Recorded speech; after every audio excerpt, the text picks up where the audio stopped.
I'm Aria, a 38-year-old housewife. I live with my husband, Aaron, who is 2 years older, and our high school daughter, Jessica. We had been living in an apartment for a long time, but 5 years ago, we built a house and moved to the town we live in now. Having achieved my dream of owning a home, surrounded by a loving husband and a sweet daughter, I was spending my days full of happiness. However, I had one concern. It was about our neighborly relationships. A middle-aged woman named Stephanie, who lived next door, loved gossiping about others. Gossip lovers exist everywhere, but she was clearly excessive. Desperate to know about other families' affairs, thanks to her, my family got caught in a terrifying trouble. Stephanie, who appeared to be around 50, had been living in this town since childhood. She knew everything about who lived where, who married whom, and when children were born in the neighborhood. She loved to chat and immediately started talking to me when we had just moved in, asking where we came from. I was happy to have someone friendly when we didn't know anyone else, and she would give us small gifts and take care of us. So at first, I had a good impression of her. I thought it was nice to have a kind neighbor. But over time, I started finding her behavior annoying. Stephanie seemed to be obsessed with our family's affairs, prying into even private matters. Questions like whether my daughter had a boyfriend could be laughed off, but when she asked about our savings and my husband's salary, I was taken aback. When I said I don't like to answer about money, she pursed her lips and said, "Why so secretive between neighbors?" No matter how much she sulked, I kept silent. It's incredibly inappropriate to ask someone directly about their savings. Additionally, there was another reason I didn't want to share secrets with her. Not only did she ask questions, but she would also spread the information she got from me to others immediately. I was shocked multiple times when things I told only her spread throughout the neighborhood in no time. And yet, she never talked about herself. The only thing I knew was that her husband was so busy he was rarely home. The rest of her private life remained a mystery. It's unfair how she wants to know everything about others but reveals nothing about herself. Because of this, I gradually started to dislike her and limited our conversations to minimal greetings when we met outside. For a while, she kept pressing me, but eventually, she seemed to realize I was avoiding her and stopped approaching me.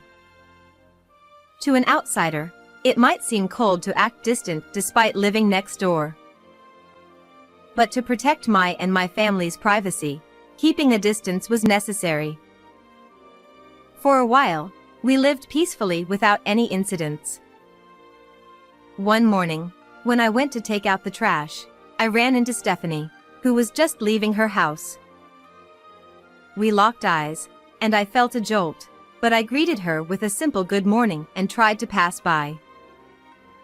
However, she grabbed my arm, saying, "Aria, wait a minute." Oh no, caught again. I sighed internally. What could she want to ask during the busy morning? Unlike my gloomy self, she was grinning. Despite her smile, she said with a voice full of spite, "I heard your husband got promoted recently? I'm so envious." Her words sent chills down my spine. My husband's promotion was a recent event. We hadn't told Stephanie or anyone else in the neighborhood. The only ones who knew were his boss and our family. As I stood frozen, she continued to strike. "With that hefty raise, you don't even need to work part-time, do you?" She spat these words and left. Once again, I was stunned. Not only did Stephanie know about the promotion, but she also knew I was considering part-time work. Feeling uneasy, I reported this to my husband that night when he came home from work. I asked if he had mentioned the promotion to anyone, but he confirmed he hadn't. We were both baffled about how Stephanie found out. Just then, we heard hurried footsteps rushing down the stairs, and our daughter Jessica burst into the living room. Breathless, she said, "Come to my room right now." I tried to calm her down, asking, "What's wrong? Why are you so frantic?" But she insisted, "Just come quickly," pulling us by our arms. Following her upstairs, we entered her room. Jessica pointed under her bed. "Mom, Dad, look at this." There, under the bed, partially hidden, was a white power strip plugged into an outlet. At first, I didn't understand why Jessica was making such a fuss. To me, it just looked like a normal power strip. But my husband and Jessica had turned pale. Then, my husband said something shocking. "This is a bugging device." Hearing the word bugging device, I almost screamed, but my husband motioned for silence, so I quickly covered my mouth. I had only imagined bugging devices as special equipment, so it still looked like an ordinary power strip to me. However, Jessica, having just seen a drama with a similar device, immediately recognized it. We quickly searched online and found many bugging devices that looked just like the one in Jessica's room. Who, when, and how did someone set up such a thing? My husband and I both thought of the same person, but as we were thinking, the culprit was probably listening to our conversation through the device. We decided to leave Jessica's room and return to the living room. According to Jessica, there was no device when she cleaned her room and moved the bed 3 days ago. So, it must have been set up very recently. However, we hadn't let anyone other than family into the house for the past month, so it must have been done by someone breaking in from outside. I felt both fear and anger boiling up. No matter the reason, invading my daughter's room and planting a bugging device was unforgivable. My husband felt the same. So, we decided to set a trap to catch the culprit. Well, if you're ready for this. No mercy. That night, we had Jessica sleep in another room, and my husband and I got to work. In hindsight, we should have hired a professional, and I regret our recklessness now. But at that moment, we were too enraged to wait. To lure the culprit, we set up a trick to make them think the bugging device was malfunctioning. We placed crumpled newspaper next to the device and directed a strong fan at it to create constant rustling noise. After setting the trap, my husband hid in Jessica's bed, and I waited in the adjacent room.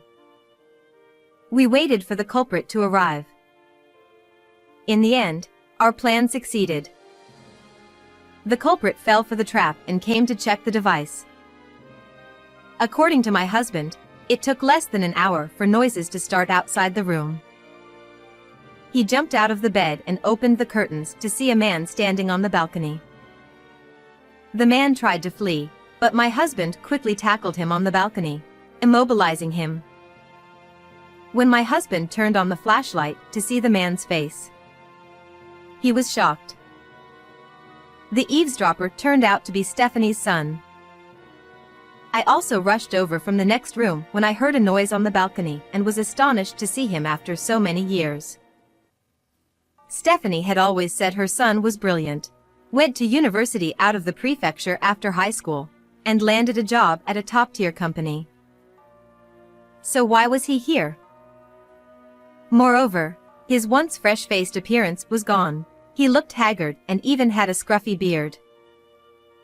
What could have happened? My husband and I were puzzled. My husband asked, "Are you the one who planted the bug?" He nodded silently. Apparently resigned, Stephanie's son offered no resistance, hung his head quietly, and had tears in his eyes. My husband was exasperated by his demeanor. If you're going to cry, why did you try to bug our house? With a small voice, he began to speak.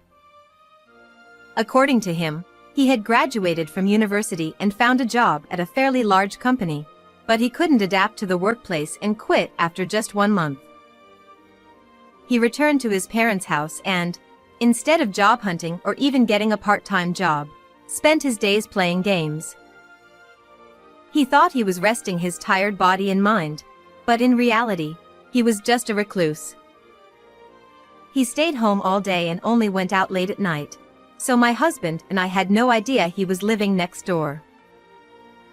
Finally, we understood why Stephanie never wanted to talk about her home life. As for why he tried to bug our house, it was because his mother instructed him to. She was obsessed with our family and told her reclusive son, "If you succeed, I'll give you some spending money." So, he planted the bug. My daughter had sometimes slept with the window open on hot nights, and he took advantage of this, climbing up from the garden shed to the balcony to enter the room. His only goal was to plant the bug, but it was terrifying to think what could have happened if he had intended to harm her. I was very close to my daughter and often chatted with her in her room. He listened in on those conversations and learned about my husband's promotion and my plans to start a part-time job. He came to check the bug when he heard strange noises and couldn't hear voices anymore, thinking the device was broken. It was already past 1 a.m., but after hearing his story, my husband and I took him to Stephanie's house and rang the intercom. No one answered for a while, but after multiple rings, Stephanie responded irritably. "Who is it at this hour?" I spoke to the camera. "Your son was caught sneaking onto our balcony, so we brought him here." Stephanie hurriedly came to the door in her pajamas. Seeing us and her son standing together, she was initially shocked but then put on a defiant expression. "What do you want at this late hour?" She feigned ignorance, which angered my husband. Your son planted a bug in our daughter's room. Don't pretend you didn't know. Stephanie remained unfazed. "A bug? I don't know anything about that." She laughed dismissively and turned away. I was appalled by her brazen attitude, but then she shocked us further. "He did it on his own. It has nothing to do with me." She abandoned her own son. He looked devastated. Seeing him so sad and silent, we felt a bit sorry for him, but a crime is a crime. "We'll be filing a police report." "Go ahead, do whatever you want." She still acted like it was someone else's problem. Then I added, "We'll also report this to your husband." She turned pale. "Please, don't tell my husband." She clung to me, begging. It seemed her husband was very strict. According to her son, he was fed up with her gossiping and had moved out a few years ago, tired of her behavior. She had lied about him being busy with work. Their marriage was failing. Despite this, he still supported her and their son financially. If he found out about this, it would likely be the final straw. If they divorced, Stephanie, a stay-at-home mom, would be out on the streets. She begged us not to tell her husband, but my husband and I were not lenient. "We heard everything from your son. Paying your child to bug someone else's house is despicable. Both of you need to atone for your actions." We left her house. A few days later, Stephanie's husband visited us. After calling the contact number given by their son, he came to apologize. He apologized for his son's actions and even paid us compensation, insisting he would recover it from Stephanie.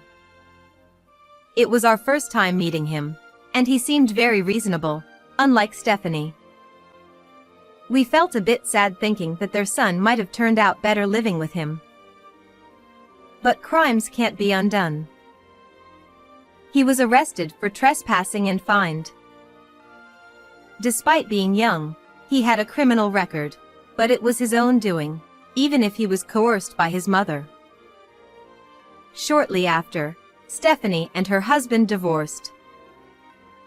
The neighborhood quickly learned of the scandal, and unable to bear the shame, Stephanie left town. No one knows where she went, but her son remains a recluse, likely living a miserable life in hiding with his mother. As for us, we used this incident as a lesson to improve our home's security. We are determined to protect our daughter and ensure we never face such a crime again. Goodbye, everyone. How was this story? Please subscribe to the channel. See you in the next video.